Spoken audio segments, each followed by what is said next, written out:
Vice-présidente Mouchou pour le groupe Horizon. Merci. Merci Madame la Présidente. Le groupe Horizon et Indépendant votera évidemment ce texte qui est une nécessité pour que nous puissions finalement passer enfin, j'ai envie de dire, à l'étape suivante, qui permettra de projeter, je l'espère, le meilleur chemin possible pour les quelques 270 000 Calédoniens du territoire. Et il y a une véritable urgence.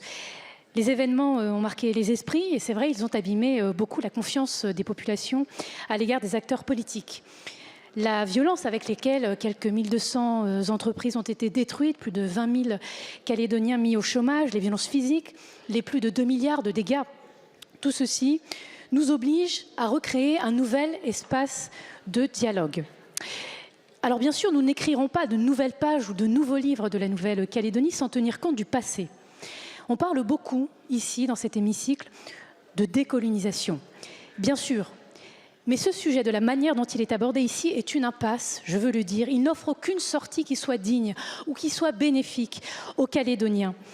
Sans rien renier, bien sûr, de ce passé, de l'identité kanak, des autres cultures, de cette relation si particulière avec la France, je préfère et nous préférons parler de jeunesse et d'avenir, nous préférons parler d'emploi, de lutte contre les inégalités autour de ces fameux principes qui sont le fil rouge du dossier calédonien, l'impartialité dans le traitement, la continuité et puis le fameux décider ensemble.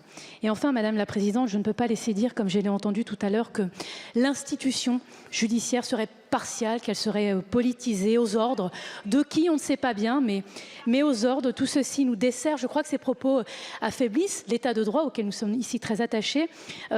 Et puis ils nous dressent les uns contre les autres. C'est exactement l'inverse de la méthode du dossier calédonien qui est l'éthique et la responsabilité. Merci beaucoup, ma chère collègue. La parole est à monsieur Paul Molac pour le groupe